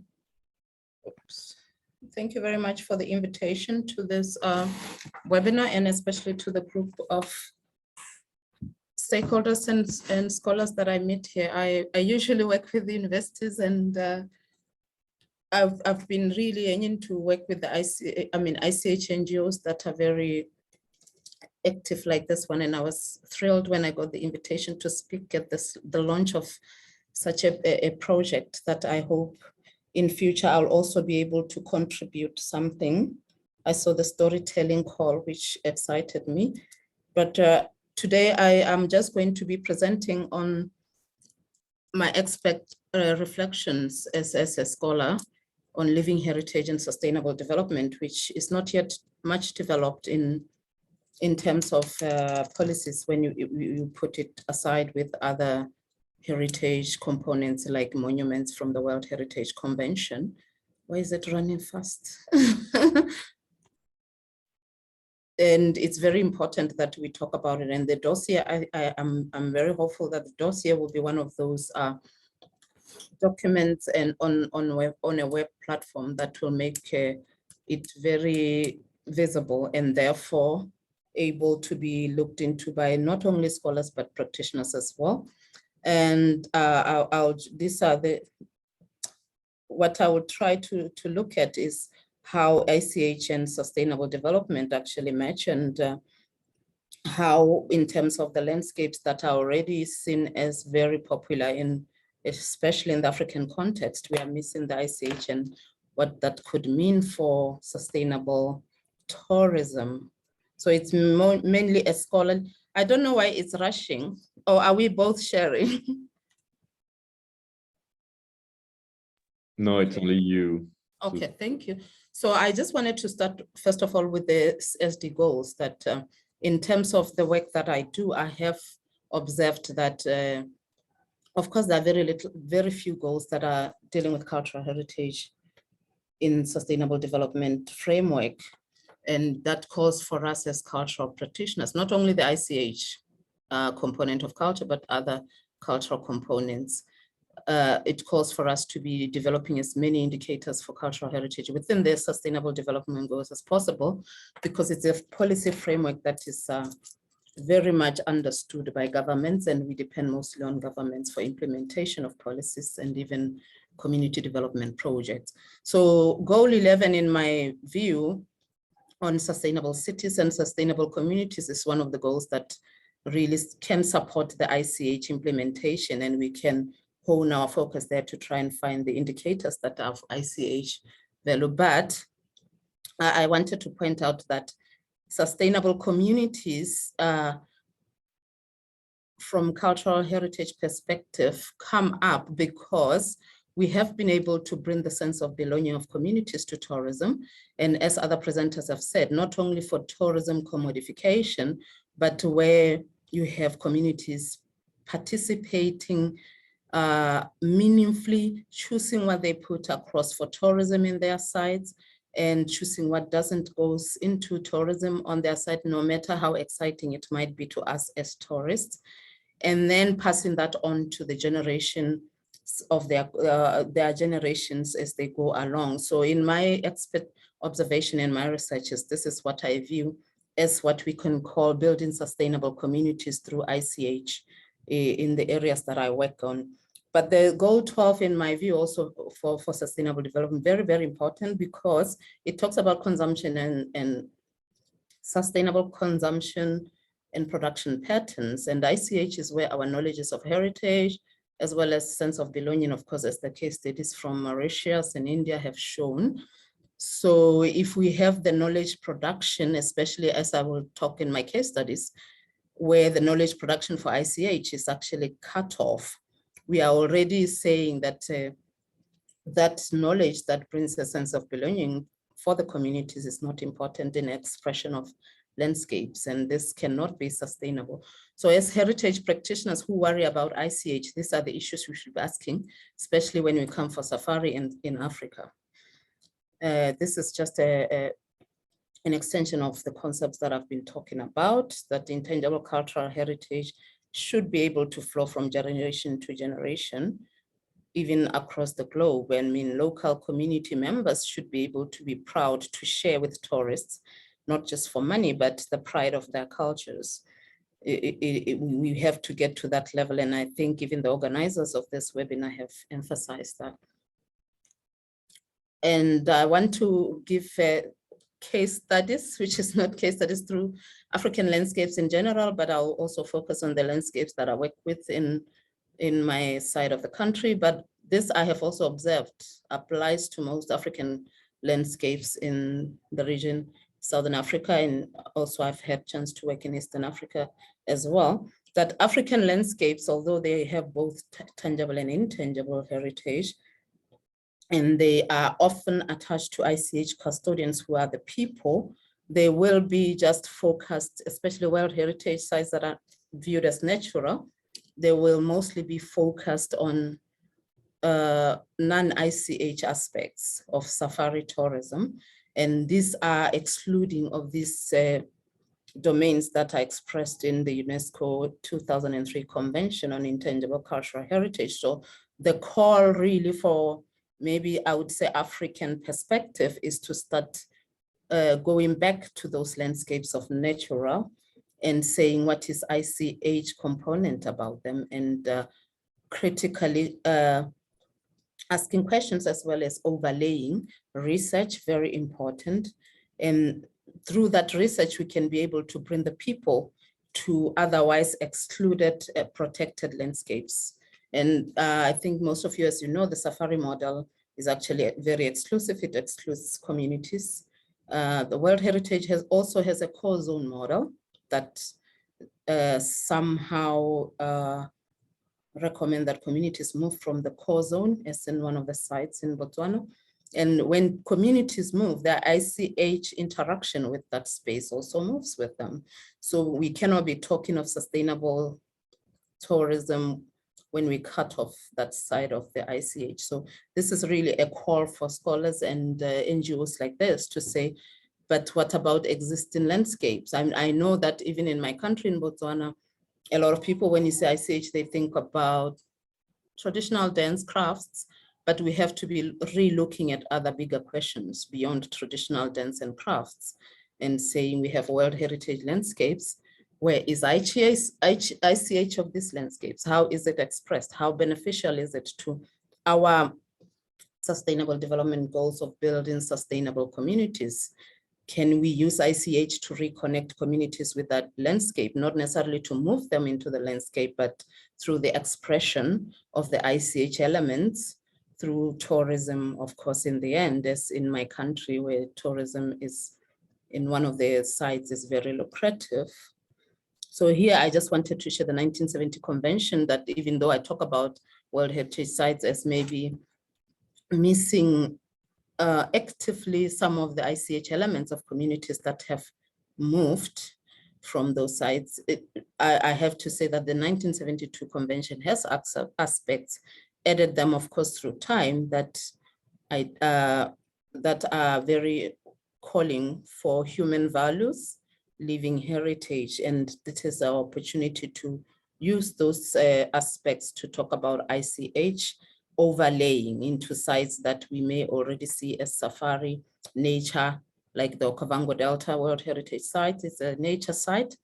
I'm flying because I've been told I have 10 minutes to present, but I trust that I'll be able to cover all of the slides.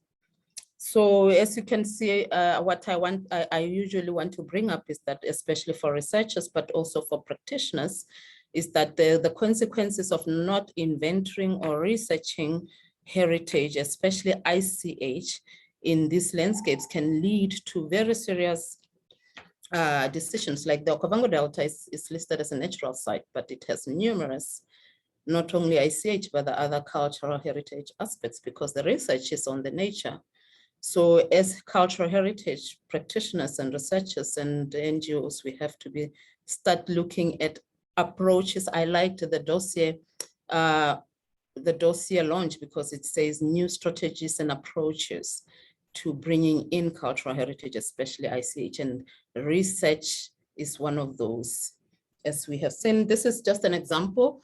Part of the research that I do doesn't have much because of funding. As research is always about funding, but I was just trying to, with the little fund that I got through the Botswana Defense Force, in kind, we were trying to find out what is in the middle of this massive inland delta that everyone flies and pays for, that Prince Harry is very well known for coming here. He even proposed here, but he wouldn't know about the intangible cultural heritage of this landscape, because we are flying him up there to show him the marvelous visible natural landscape. And we are not talking about the people that interact with, because we don't have the research on that. And these are the issues we should be looking at. And how do we do this? Protected areas, this is what I usually talk about, that we need to go back and on the drawing board and research what is heritage about these landscapes, and that includes intangible cultural heritage, is actually one that is always missed, because monumentality now comes, protected areas cut. There's a natural heritage. If you come from Botswana, we have a lot of land for natural national parks and game reserves and beautiful animals. And so that's an incentive for government to do that in terms of nature tourism, nature conservation, and consequently tourism. But that also has meant we have neglected the cultural heritage, and we have to go back to the drawing board. And to do that, we go back to the people, even though they are no longer living in those. What I found out is that most people actually still remember the use of the landscapes. If they don't remember, they have stories about it that are, of course, intangible heritage. So here I was just trying to show how we do that. This is the work that I do in one of the Kasane forests in Botswana. It's a wetland. And oops, normalize. I think the slide is hiding my text. Yes, we have to normalize asking where is heritage when it comes to nature listings. And what I wanted to also bring out is that when we are living out ICH, we are also missing on a lot of issues that could be addressed, like human rights. One of the observations that are made, especially with gender, is that safari tourism, nature tourism, is somehow a macho approach to landscape conservation. So you'd find that what makes the feminine heritage is basically just closed off, because tourism access now is about what do you call these little aeroplanes for safari? Now I've forgotten them. Yeah, and also you have to do guiding through lions and elephants, and that's usually culturally a male job. But the jobs of women in those landscapes are no longer now accessible to them because of the protected area model, the safari model. And as ICH practitioners, we should be saying that ICH inclusion can actually bring a gender balanced participation if we pursue it actively through through initiatives like this one. So in conclusion, what I wanted to bring out is that as scholars and researchers and practitioners may be looking mainly at landscapes, African landscapes, I would say we have to always ask questions from the sustainable development approach to say, in terms of unsustainable consumption and production, are we balancing knowledges? Are we bringing both the nature and culture, especially the ICH knowledge, on board when we package tourism for international tourists? That's one of the things. Or are international tourists getting a balanced knowledge understanding of where they visit?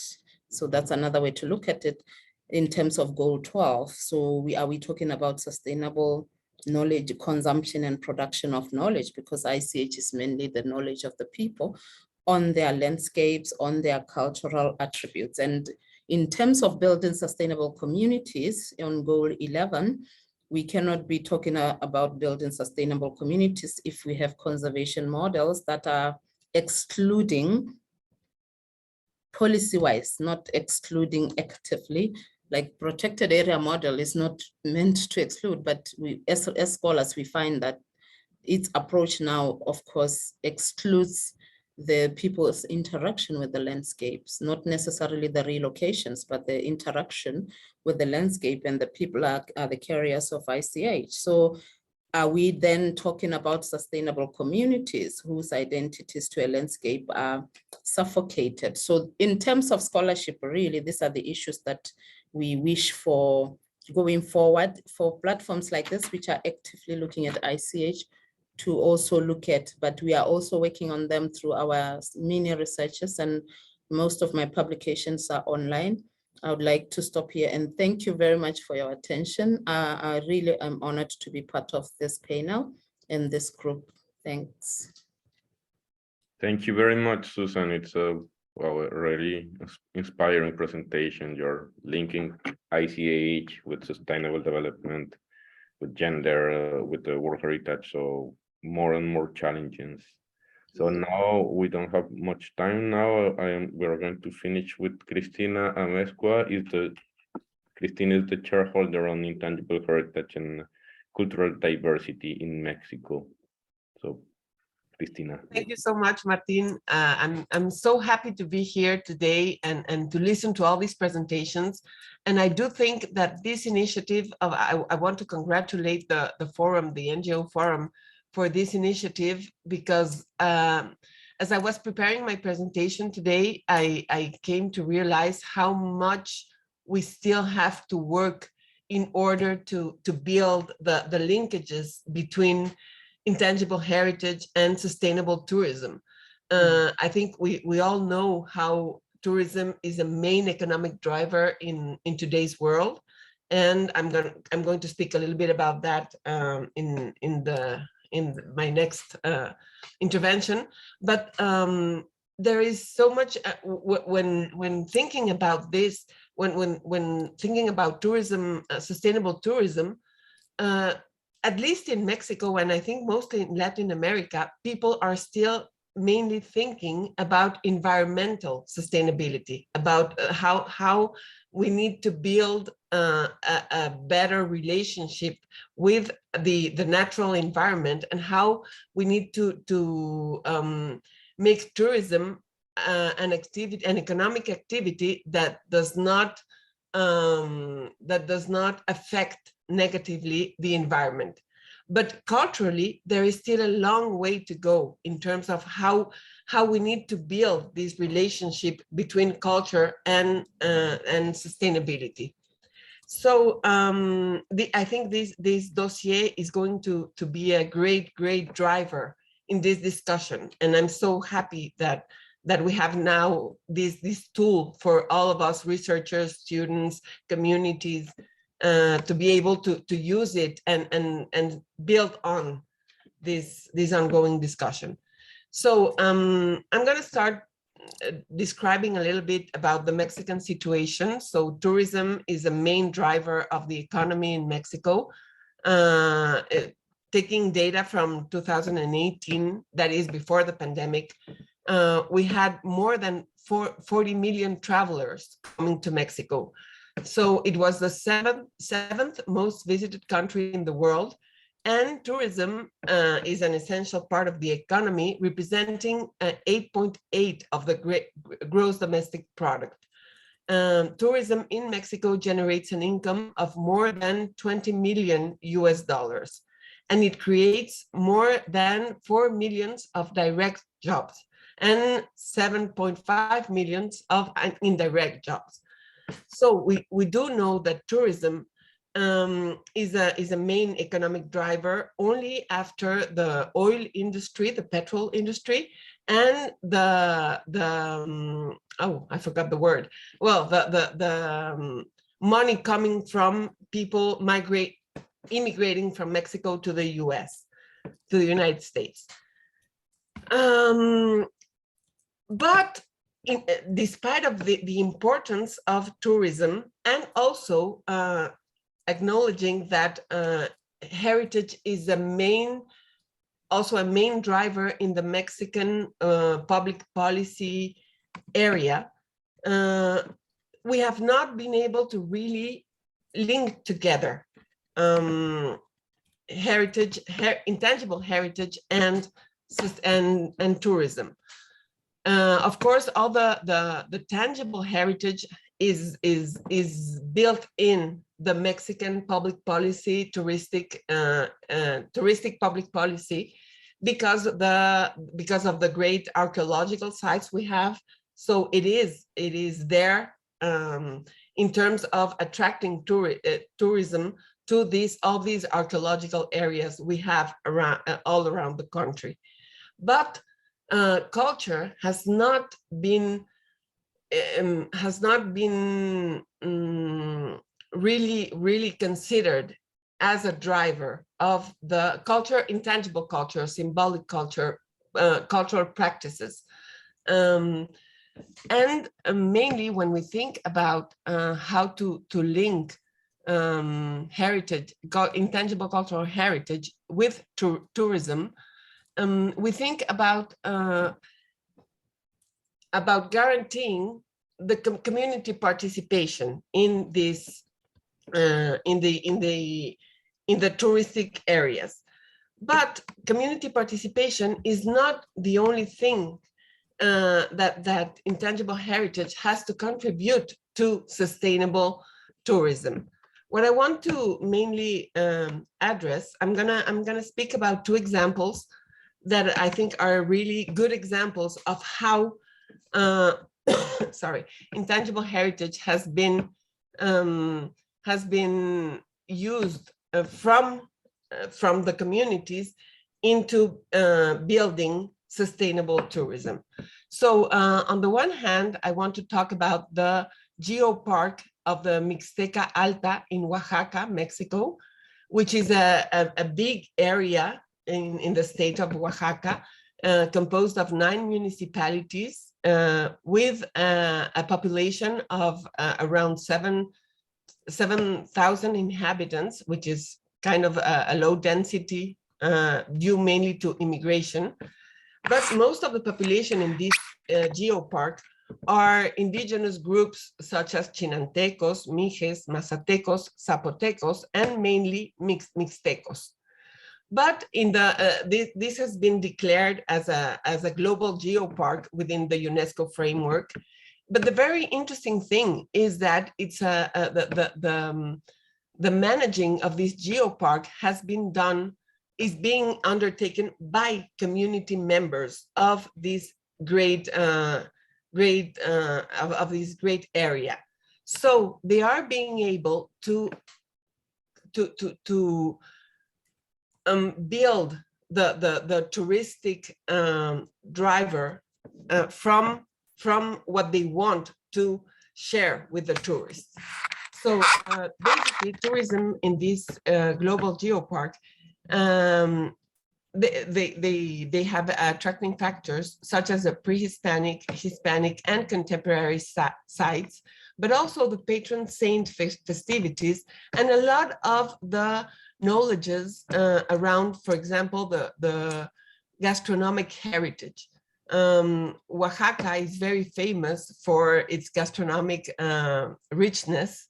And in this geopark, the people from the communities are building initiatives to attract tourists and show how gastronomic heritage is part of their identity and is part of what they want to share with the world. Also, they have all these. They have a very extraordinary religious buildings, but they also have all the patron saint festivities, which are very important for the communities, but they have managed to find ways to share with tourists without losing what is very, very important to them, what they have to, what these festivities means in terms of their identity. But this has been, it has been possible to do this because they are, the communities are the ones managing the global geopark. On the other hand, I also want to share the initiative of the a group, a civil society group called the Mujeres de Humo, which is Smoke Women.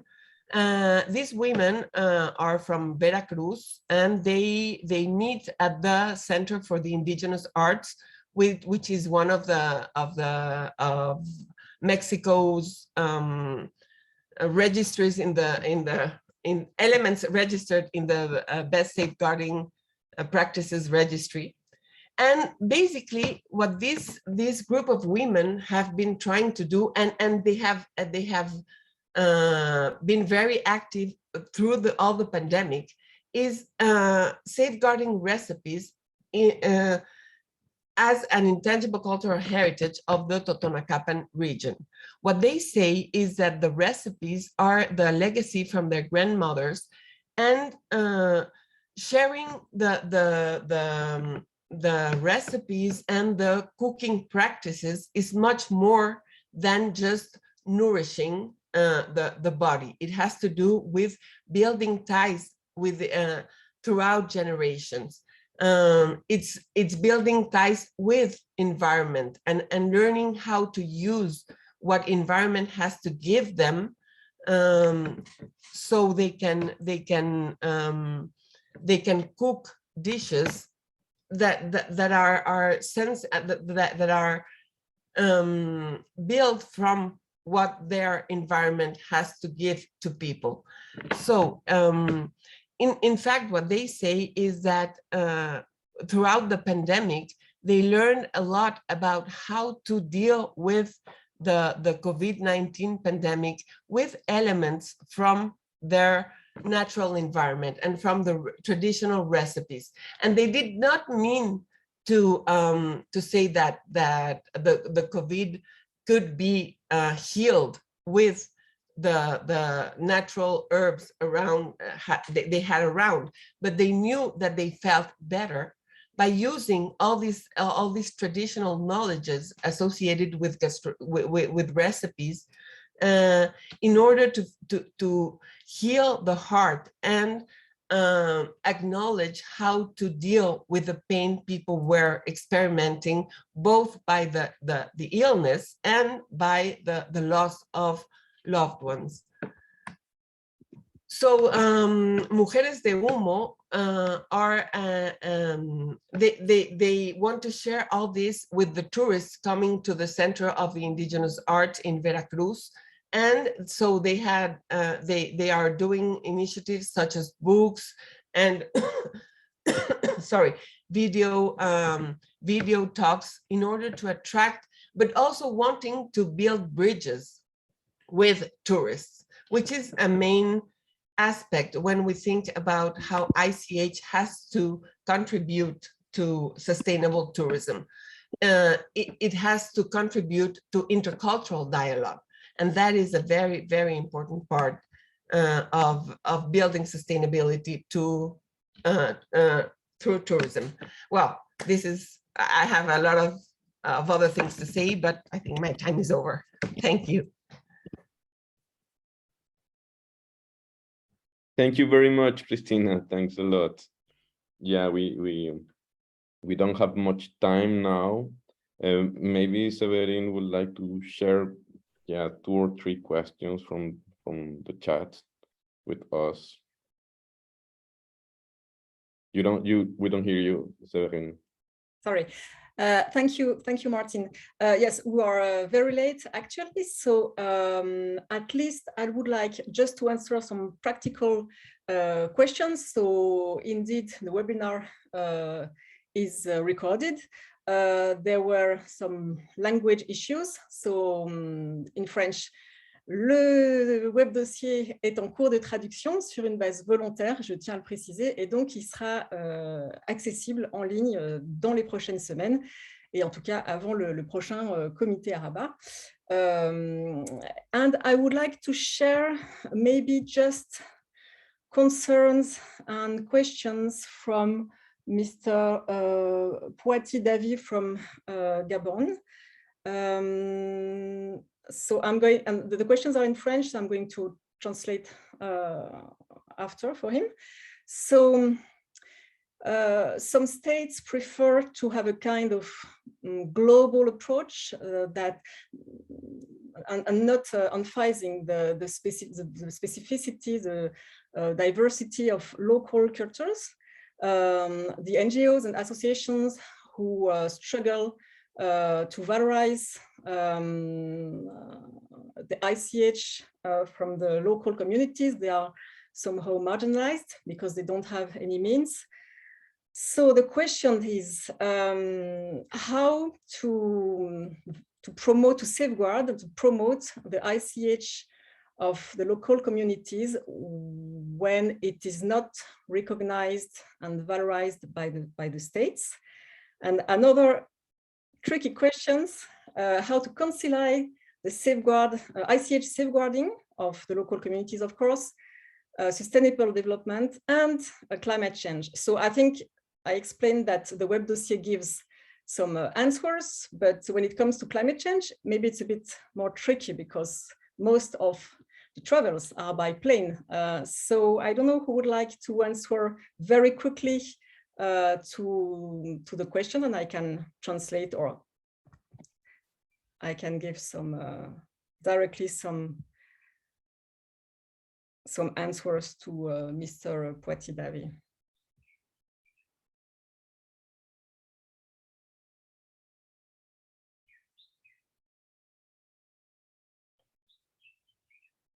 Okay, so maybe I'm going to give him some answer very briefly in French. So, alors, monsieur, pour répondre à votre question sur comment faire quand les communautés ne sont pas reconnues par l'État, ben je vous répondrai que c'est un des paradoxes et peut-être une limite de la Convention, c'est-à-dire que les États s'engagent à sauvegarder le patrimoine avec les communautés. Néanmoins, l'UNESCO est une assemblée d'États. Et donc, je dirais que le forum, notamment, est un espace d'échange de bonnes pratiques qui peut aider justement les associations dans cet effort. Et donc, ce que j'expliquais, c'est que le web dossier donc, porte précisément sur la façon de concilier à travers les initiatives touristiques le tourisme durable, donc le développement durable et la sauvegarde du patrimoine immatériel, et donne un certain nombre justement de points clés, de conseils, tout simplement d'impliquer les communautés dans tout le développement d'initiatives touristiques, etc. Et donc, le dossier sera très rapidement, très bientôt accessible en français. Je suis désolée, c'est très rapide. I think there is another question from Lucy Long. And if I'm right, Lucy Long is one of the authors in the bibliography of the web dossier. So Susan pointed out that communities themselves are diverse and members do not benefit equally. It seems that we tend to speak of communities as homogeneous. How do we recognize that diversity? So I don't know if maybe Susan would like to answer.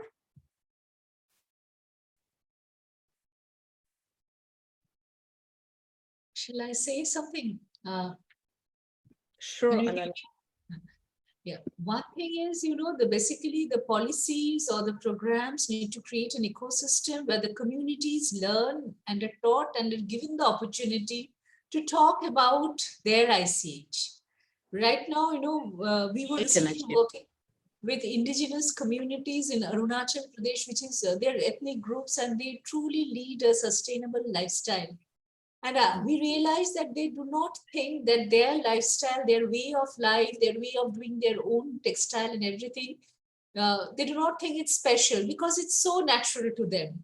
So when we were telling them that you were talking of cultural tourism, what will you show? The natural thing is, they said that how can we show our rituals, which is only meant for certain things. As a community, you don't need to do anything made up, anything special for tourists. What is good for you is good for tourists.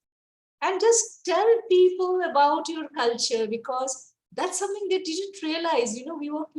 We documented 17 communities this year, and none of them realized that what they're doing is so special. And we really felt that they were living schools of sustainability. So I think, you know, that ecosystem is. Yeah, thank you so much, Ananya. I think Christina raised hand, and unfortunately, after this, we have to close the discussion because we are so late. Christina? No, it's better if Suzanne wants to ask to answer the question directly posed to her, so I can give the word to her. Yeah, what I wanted to say was that because of those levels of identification of heritage, community, individual, and group, that's where the diversity is. That's going to Lucy's question. Because once we get into active inventorying of heritage, we actually come up with these diversities. It looks homogeneous now because we are just trying to say traditional dance and crafts.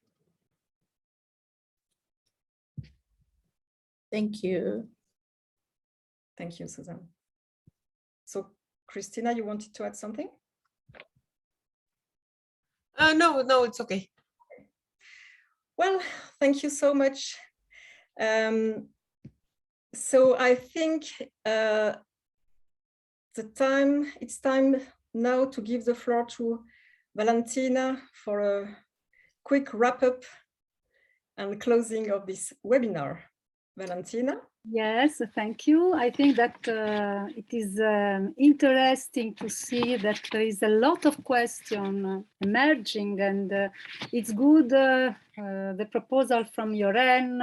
If there is interest, we can set up online working session in the future to have more time for exchange. Then, dear all participants to this important event and contributors of the web dossier, I had the honor and responsibility to close this virtual meeting. All voices, all contributions coming from so different contexts and field of experience, they make us more aware and stronger. We are an international learning community. This web dossier, just to remember, is a concrete and strong initiative of a working group research, a group founded some years ago by some researchers committed to living and experimenting in their life the new era of intangible heritage.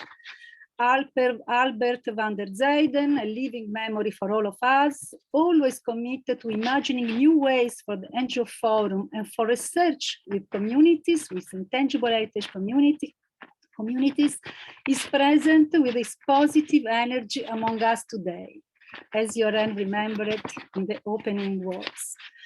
We are living an important step forward in the life of the ICH NGO Forum and on the convention. And I feel the duty to thank the whole community of work gathered around our colleague, network animator and bridge builder, Jorin Neiling.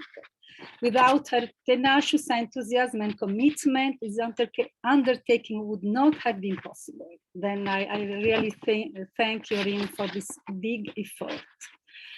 Hearing to all the today contribution, I see a dream becoming reality, gathering experience, case studies, voices, and pictures from all over the world to face common challenge. Raising collective awareness is like building a big and strong human tower, to use a traditional game metaphor. In this time of crisis, in the shadow of pandemics, serious conflict and climate change, we need new tools and collective horizon. This period of crisis we are experiencing has made the drift of unsustainable tourism and in general, the sustainability challenge more evident to our eyes. And we need new patterns, as Elena Drobna said. We need inspiring good practice, as in the example of today, bringing by Ananya, inspiring example from India, by Christina with the geopark example in Mexico, a geopark managed by communities. We need also to look for new mechanisms, as in Hamed Skunti example from Morocco. This is a starting point. In some recent exchange, we envisioned the long-term development of this initiative. Key topics like this, so strategic for the future of living heritage, deserve to become workshop for networking, reflection, training, and permanent commitment. Anyone then who wish to contribute by bringing experience, case studies, and thoughts to enrich these collective paths can keep in contact with us using this common tool. Ideas and proposals are welcome, and we have a mail in the website. Then also we thank everybody. Thanks, I think, Gabriele for this important work on the digital platform and the website of the forum. Thank you again to all of you, and as in the style of the Intergovernmental Committee, we can declare this session closed.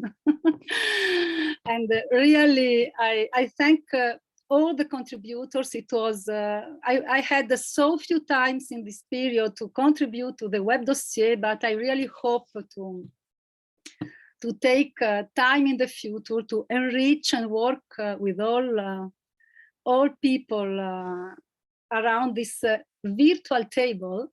And thank you, Robert, for this important reflection also in the opening of the session. Thank you, everybody, really.